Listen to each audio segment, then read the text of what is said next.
What's going on, everyone? Welcome back to the spot where we kick back and react to all kind of different things. All right, so what we got going on today? Well, as always, I do a poll every now and then to see what you guys would like to see. And on this last poll, you guys upvoted science videos. All right, so that's what we're about to get into. So this channel, I've known this guy when he was on a different channel. He used to do science videos about what would happen if superheroes were actually using the powers that they had in real life and how the physics would work. Pretty good series, but I've seen all of those, so I'm not going to go back and react to him. But he has his own channel now, Kyle Hill, where he makes other science videos. So this I have not checked out yet. I haven't really seen anything from this one. So I went ahead to the to see what his most popular videos were, looked through them, and I came across this. We solved nuclear waste decades ago. All right. Well, interesting title. Let's go ahead and check this out. We always, people always talk about nuclear waste, nuclear radiation, but if we solved the problem already, then why are we still talking about it? Well, let's hear what he has to say on how it's solved and why some of us may think it's not. All right, so let's go ahead and get into it. Dear viewer, you've been conditioned. You've been tricked by years of television shows, movies, and video games into thinking that nuclear waste looks like this. Yellow barrels of bubbling, glowing green goo just ready to be toxic and transformative and spill into some nearby river and make giant insects and stuff. But like how commercials think that people actually sit in jackets and jeans in their own home, this depiction of nuclear waste couldn't be further from the truth. The reality of the situation is one of entirely plausible and safe management, nearly indestructible storage, and solutions that we've known about for literally decades. Today, let's see if we can't set the record straight, shall we? Kevin, clean up all this goo. I don't know what it is. Wear some gloves. Now entering the facility. According to basically any poll you'd like to look at on the subject, most people view nuclear waste and its disposal as a fundamental obstacle for the expansion of nuclear power. Many of you may imagine a disaster like Chernobyl, which is now unfortunately ongoing, when I mention nuclear waste. But this is the image in your head that I want to challenge on today's program. It is my contention. Wait, discarded barrels where? Off California coast. Even though he's talking about how it's different from the depiction we see, just seeing those pictures is like, no, why?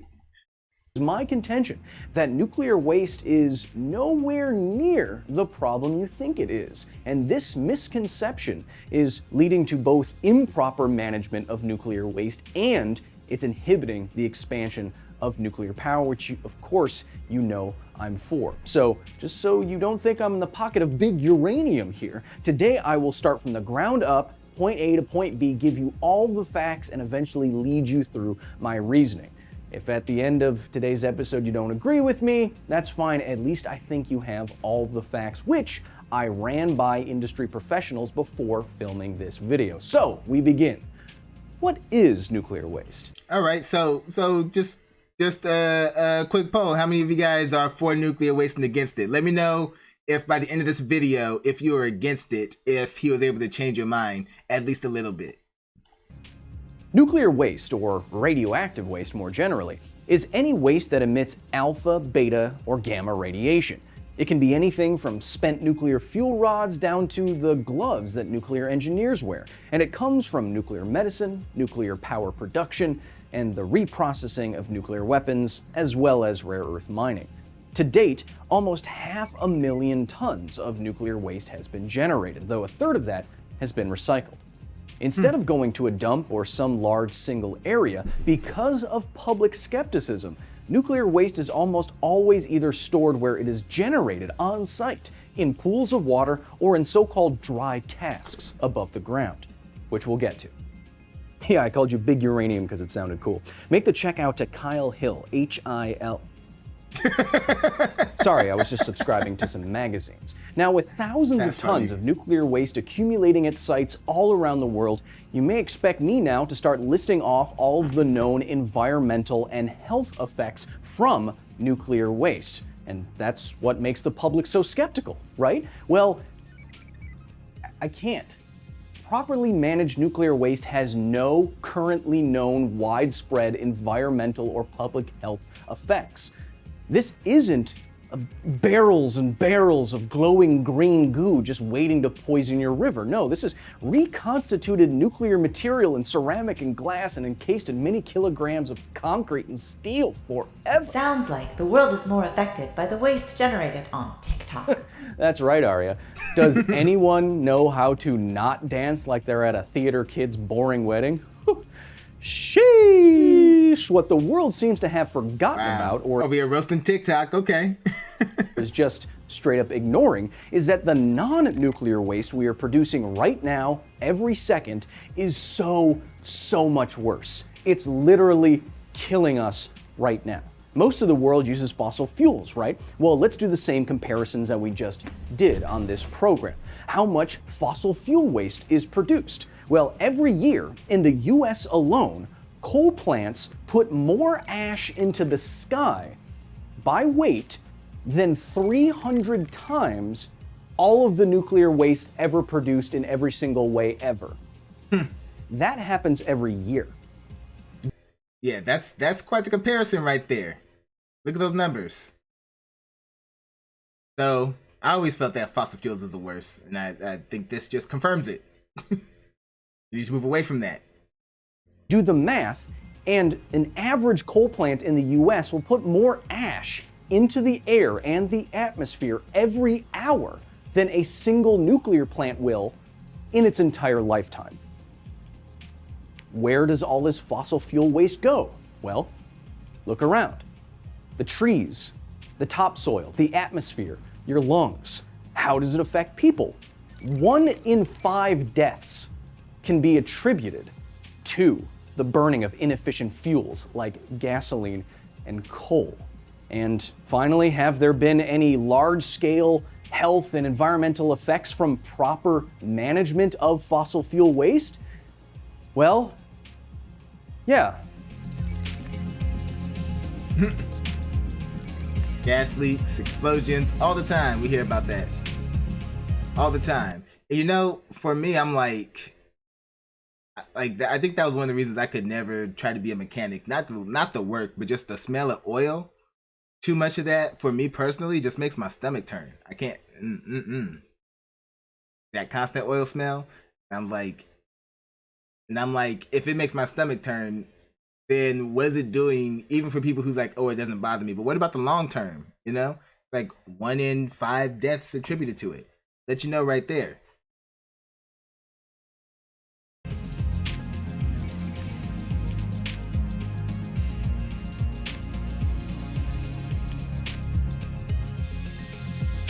This hurts to look at because it's hurting the world, and yet we still maintain this tremendous blind spot for things like this.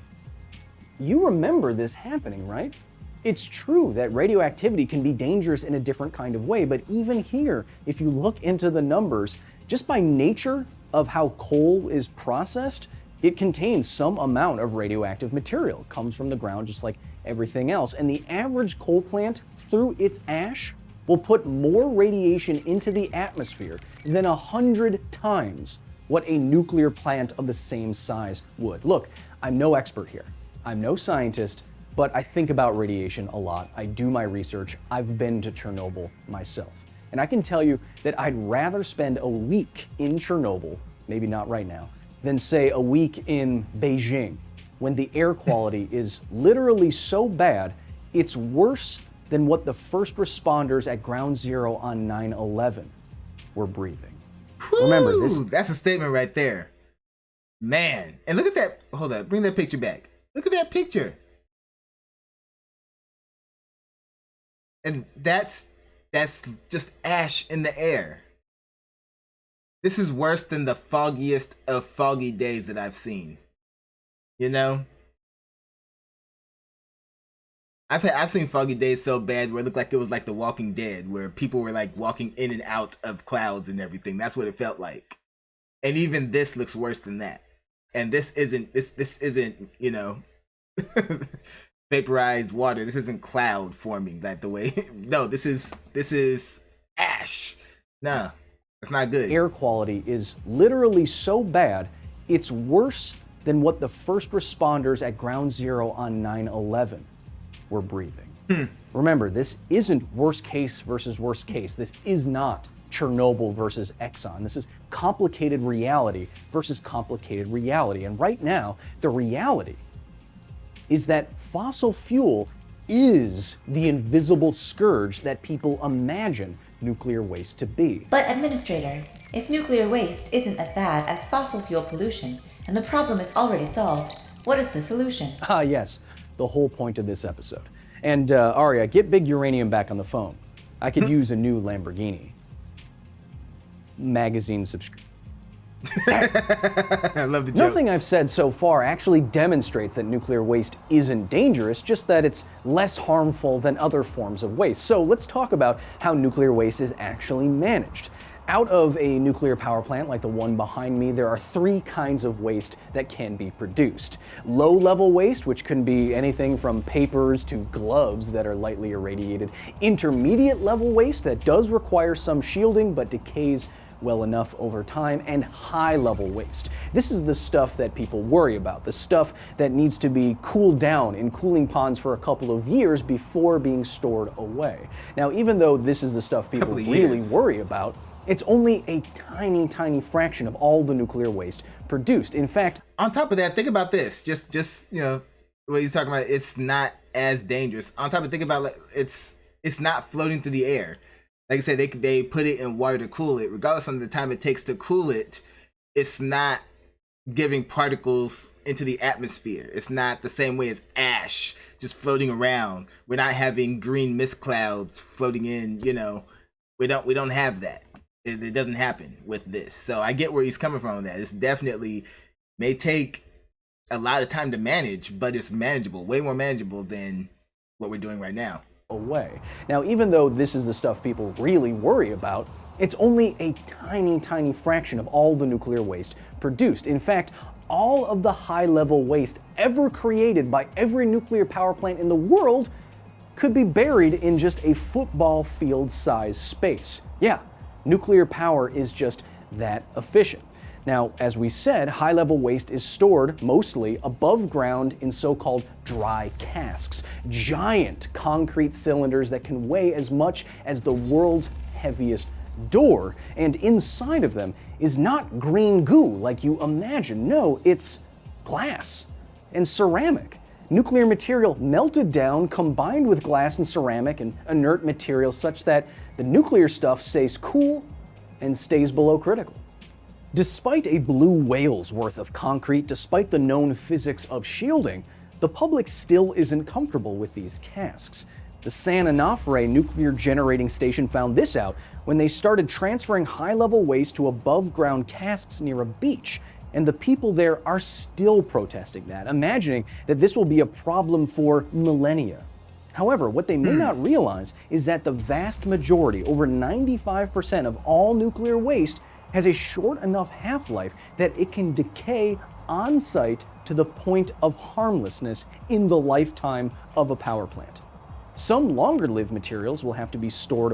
Yeah, and the confusion there, I think it's the perception. I think it's just like with the prison and everything. It's like, yeah, it's made to keep everyone in. But, you know, the idea is, oh, what happens if they all start breaking out? And it's like, when's the last time you heard of somebody, like, a huge jailbreak where hundreds of inmates are getting out, you know? Let's say it couldn't happen, but the likelihood is super rare. Yet, that possibility sticks in the back of people's mind and they become fearful. They don't want prisons anywhere near them because they're worried about, oh, what happens when that one guy breaks out and then he targets my house? Not thinking that logically, if somebody did break out, they wouldn't try to jump in somebody's house. They'd try to get out of the city, out of the state, out of the country. They wouldn't be stopping at your house, logically. But that's what people think. It's the same thing with this. You see people storing away all this nuclear waste in these facilities, and you're not going out, because that's the biggest problem. People don't go out and educate themselves on these things. They base everything on assumptions, or at least the majority of it on assumptions. And their assumptions become, what if this spills out? What if what if something happens, something, and they'll never think of the what, because the thing is, what is going to happen to cause this to happen? And they can never think of the what in terms of what scenarios, what likely scenarios, what actual likely scenarios will actually make this happen. That goes completely over their head. They're just thinking, well, there is a possibility, there is a chance, and they ride the whole thing, everything has a chance of messing up. And that's true. So the fear of that, I bet if we started taking the same extremes to throw away like fossil fuels, labeling them as just as dangerous and sensitive and everything, people would freak out over that too. Like, you had us out here around fossil fuels for this long and now you're saying it's this dangerous? It's all about perception. And it's hard to make nuclear waste seem safer when it requires this level of attention to make it safe. It just makes people uneasy. And again, people who don't do their research, people who are flying blind here but still want to have an opinion anyway, the worst kind of people in my opinion, they convolute everything because they speak their opinions and then the people around them take their opinions as some kind of fact. And it just goes downhill from there. Happens all the time. In the lifetime of a power plant. Some longer-lived materials will have to be stored away forever, of course, but most of it will decay in the lifetime of a plant to inert rock and glass. At that point, standing next to one of these gargantuan nuclear coffins will literally be less harmful than taking a cross-country flight. Contrast this with fossil fuels again. Coal plants, for example, are the single largest source of mercury pollution on Earth. And just look at the comparison pictures. Hang on. Look at this. You got this.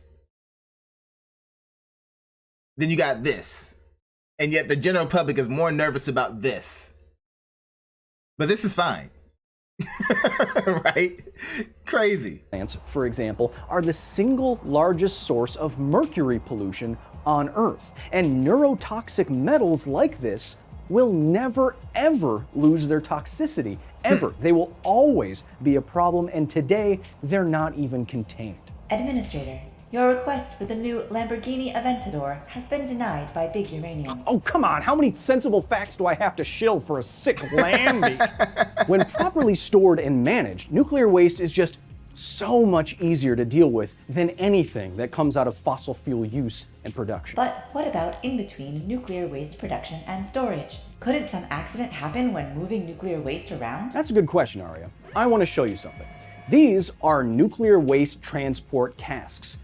These are what we use to put nuclear waste in and move it from site A to site B or what have you. Now, for all intents and purposes, these are indestructible.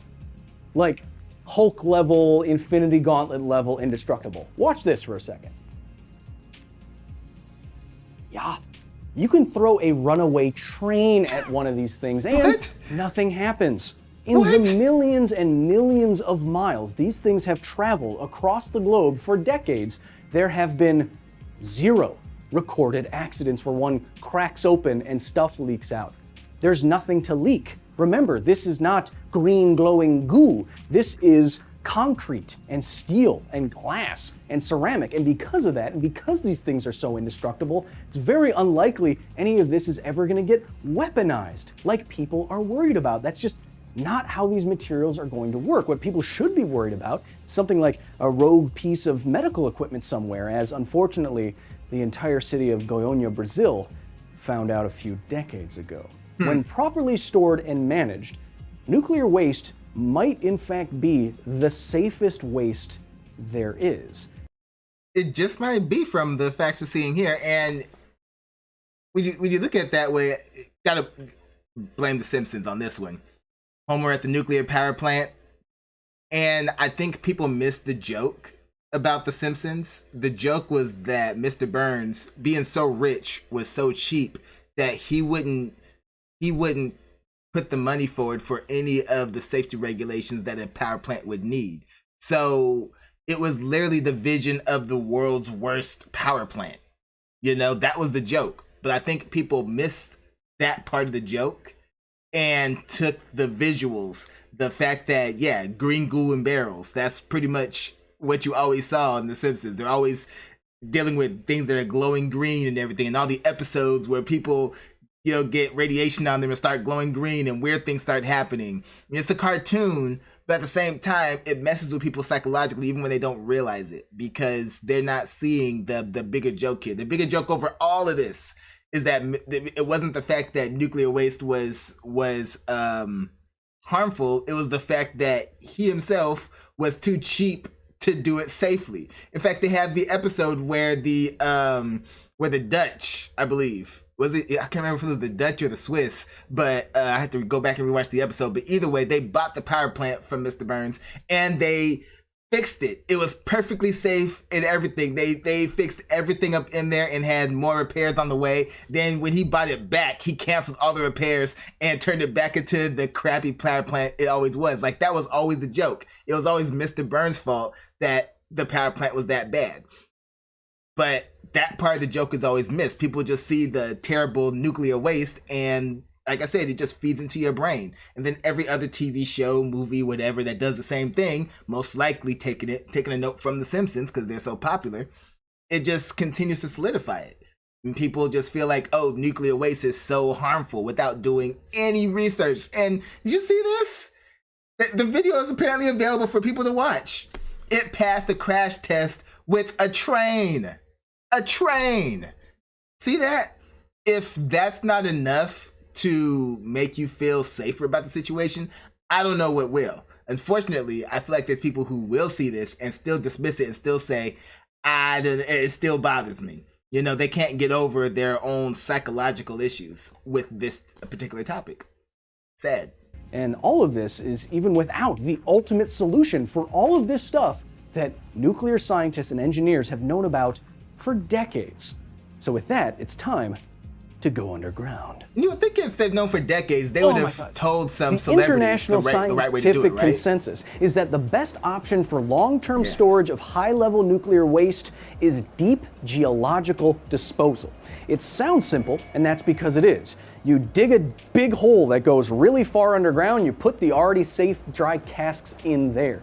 You dig the hole so deep that it's below anything that's a water table, geologically active, or a biosphere. It's as isolated as you can get from humanity without literally throwing these things into space, which you can't do. And we know that this deep disposal would work because billions of years ago, nature already tried it. About 2 billion years ago, in what is now Gabon, Africa, a rich natural uranium deposit, moderated by intruding groundwater, kicked off a series of modestly powerful nuclear reactions. A natural nuclear reactor right in the ground. These reactions generated energy and heat for hundreds of thousands of years.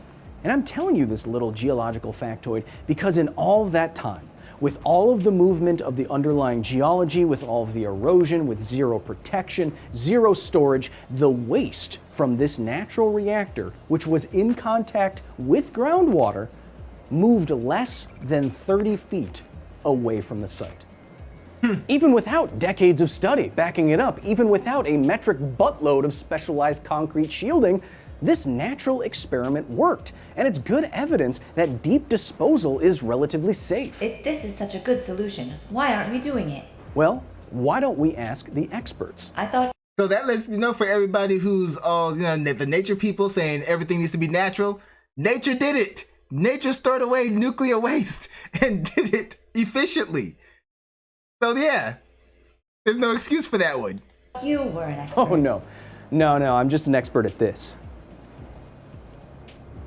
To make sure I got the facts in this program right, I spoke with the scientists and engineers over at Deep Isolation, the world's first private company to make advancements in a very promising twist on deep geological disposal. Now, instead of wanting to use giant mines underground that are 18 feet wide and need people and heavy machinery and you have to move casks around with humans, instead of that, they want to use borehole technology that the oil and gas industry already has. Instead of those giant mines, you just drill 18-inch diameter holes, 1,000 feet or more into the ground. You drill it at an angle or horizontal or vertical, but you drill it all the way below aquifers, below anything that's geologically active, below more rock than is in a generic disaster film. Into these holes, you put nuclear casks, you stack them or you line them up, you fill the entire thing with concrete, you seal it, you forget about it. The great thing about this idea is that you can do this all on site at a nuclear power plant. Deep Isolation estimates that it would take just 20 of these size holes, you can find the space somewhere for that, to contain an entire nuclear power plant's lifetime's worth of nuclear waste, which means no single large repository somewhere, no single national site where taxpayers would have to pay for it and accept it. Not accepting it is exactly why a project like the Yucca Mountain repository died. According to Deep Isolation, geologic disposal is robust enough to survive earthquakes, ruptured canisters, and broken seals. This is simply a benefit of just being so deep underground. Funding exists right now to try something like this, and Deep Isolation has done its own polling to suggest that most of you would be much more comfortable knowing that a million-year solution like this was up and running. Look, I'm partially making this. And on top of that, it's so far underground that if the canisters did rupture, it's not going to affect you. You're talking about more than 10,000 feet. That, you know, the thing is, the nuclear material we get from the Earth itself. Put it back where it came from. Very simple and very natural solution. I like it.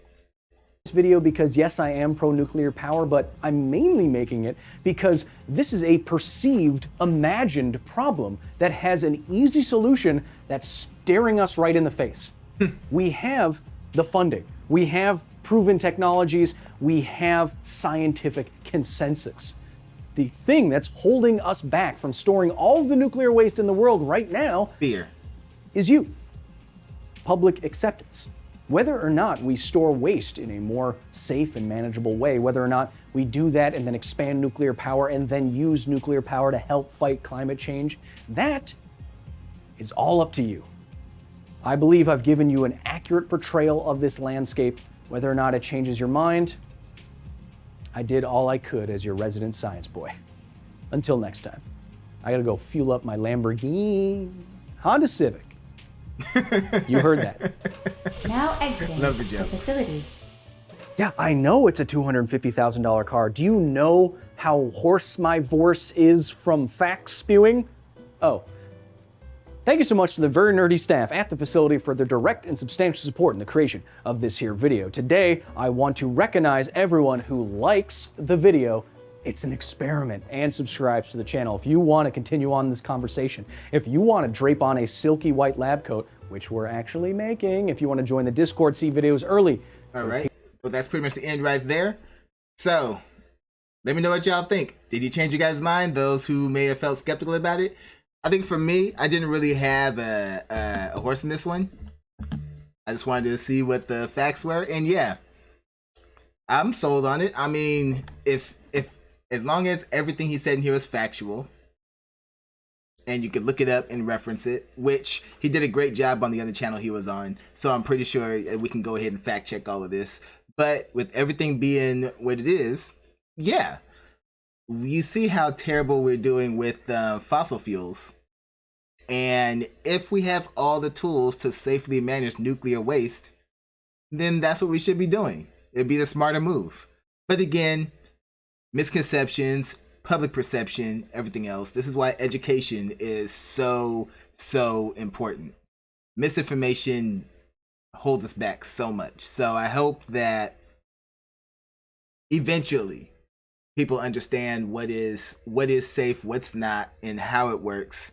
I hope we get to a point where people have a desire, where more people, I would say, have a desire to seek out information and know the facts for themselves instead of just going by hearsay. Because that's what really holds us back. Hearsay. You know, because that's what shifts public opinion. The majority of the people in this world don't want to do the research by themselves. They want someone to tell them what's right and wrong, while at the same time not being trustworthy of who's telling them what's right and wrong. So they put themselves in a very weird position where all it takes is the right kind of manipulator to come by and make them think what they want to think. It's a very, very dangerous way to live. I don't stand by that one bit. Do your own research. You know, look it up. Fact check everything. Everything, even this video, fact check everything to make sure it's all on the up and up. But for everything that is fact, treat it as fact and stop being paranoid about what's fiction, you know? All right, so that's going to do it for this one. So, y'all know what to do. Go down in the comment section, let me know what y'all thought about this one, and let me know what y'all can see me react to next. Hit that like button before you go, share this video with everyone you know, and subscribe if you haven't done so already, all right? So, till next time, take care of yourselves, and I'm out of here.